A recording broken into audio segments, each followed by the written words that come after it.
August 15ರಂದು ಕೆಂಪುಕೋಟೆ ಮೇಲೆ ಪ್ರಧಾನಮಂತ್ರಿ ನರೇಂದ್ರ ಮೋದಿಜಿಯವರು RSS 100 ವರ್ಷ ತುಂಬಿರುವಂತಹ ಸಂದರ್ಭದಲ್ಲಿ ಅಭಿನಂದನಾರ್ಹ ಭಾಷಣವನ್ನು ಮಾಡಿರುವುದರಲ್ಲಿ ತೀವ್ರವಾಗಿ ಪ್ರತಿಕ್ರಿಯಿಸುತ್ತಿರುವಂತಹ ಕಾಂಗ್ರೆಸ್ಗೆ ಇರ್ಸು ಮುರ್ಸು ಆಗಿದೆ.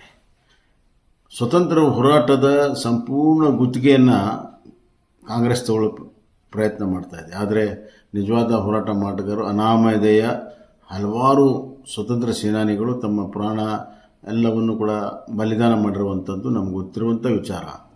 ಇವತ್ತು ರೈತರು, ಸಾಮಾನ್ಯ ಜನ, ಕೂಲಿಕಾರರು ಹಾಗೂ ಎಲ್ಲ ವರ್ಗದ ಜನ ಒಕ್ಕಟ್ಟಾಗಿ ಅಂದು ಸ್ವತಂತ್ರಕ್ಕಾಗಿ ತಮ್ಮ ಎಲ್ಲವ ಸರ್ವಸ್ವವನ್ನು ಕೂಡ ತ್ಯಾಗ ಮಾಡಿದ್ದಾರೆ.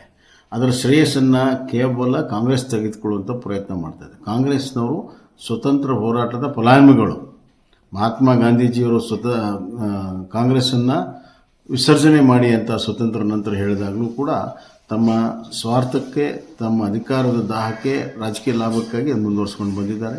28 ವರ್ಷದಲ್ಲಿ ಅವರು ಮಾಡಿರುವಂಥ ಆಡಳಿತ ಈ ದೇಶವನ್ನು ಅತ್ಯಂತ ಹಿನ್ನಡೆ ತಂದಿದೆ.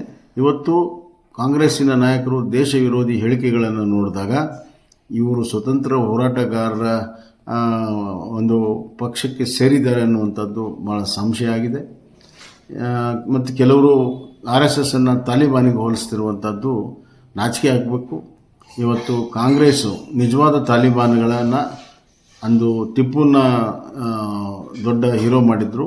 ಇವತ್ತು ತಾಲಿಬಾನ್ಗಳನ್ನು ಹೀರೋ ಮಾಡ್ತಾ ಇದ್ದಾರೆ. SDPI ಮತ್ತು ಇತರ ರಾಷ್ಟ್ರ ವಿರೋಧಿ ಸಂಸ್ಥೆಗಳು ಅದರ ಜೊತೆಗೆ ಸೇರಿ ಇವತ್ತು ಇವರು ರಾಜಕೀಯ ಮಾಡ್ತಿರುವಂಥದ್ದು ನೋಡಿದಾಗ ನಿಜವಾದ ತಾಲಿಬಾನ್ಗಳನ್ನು ಜೊತೆಗೆ ಇವತ್ತು ಗೆಳೆತನವನ್ನು ಮಾಡಿರುವಂಥದ್ದು ಕಾಂಗ್ರೆಸ್ ಪಕ್ಷ. ಮತ್ತು ಸಿದ್ದರಾಮಯ್ಯನವರು ತಾವು ಇವತ್ತು RSS ವಿರುದ್ಧ ಹೇಳಿಕೆ ಕಾಂಗ್ರೆಸ್ಸಿನ ಅಧಿನಾಯಕರಿಗೆ ರಾಹುಲ್ ಗಾಂಧಿಗೆ ಮೆಚ್ಚಕ್ಕೆ ಪ್ರಯತ್ನ ಕೊಡ್ತಾ ಇದ್ದಾರೆ. ಯಾಕಂದರೆ ಅವರು ಮೂಲ ಕಾಂಗ್ರೆಸ್ನವರು ಅಲ್ಲ, ಆದರೆ more loyal than the king ಅಂತ ತೋರಿಸ್ಕೊಳ್ಳುವಂಥ ಪ್ರಯತ್ನ ಇವತ್ತು ಸಿದ್ದರಾಮಯ್ಯವರು ಮಾಡ್ತಿರುವಂಥದ್ದು ಭಾಳ ಸ್ಪಷ್ಟ. ಆದರೆ ನಾವೆಲ್ಲ RSS ಏನು ದೇಶ ಕಟ್ಟದಲ್ಲಿ ತೊಡಗಿದೆ ಅದಕ್ಕೆ ಸಂಪೂರ್ಣವಾದಂಥ ಬೆಂಬಲವನ್ನು ಮತ್ತು ಸಹಕಾರವನ್ನು ಕೊಟ್ಟು ದೇಶ ಕಟ್ಟೋದರಲ್ಲಿ ನಾವೆಲ್ಲ ಒಂದಾಗಿ ಕೆಲಸ ಮಾಡುವಂಥದ್ದು ಅವಶ್ಯಕತೆ ಮತ್ತು ಅನಿವಾರ್ಯತೆ. ಆ ಕೆಲಸವನ್ನು ನಾವು ಮಾಡೋಣ ಅಂತ ಈ ನಾನು ಎಲ್ಲ ಭಾರತೀಯರಿಗೆ ವಿನಂತಿಯನ್ನು ಮಾಡ್ತೇನೆ.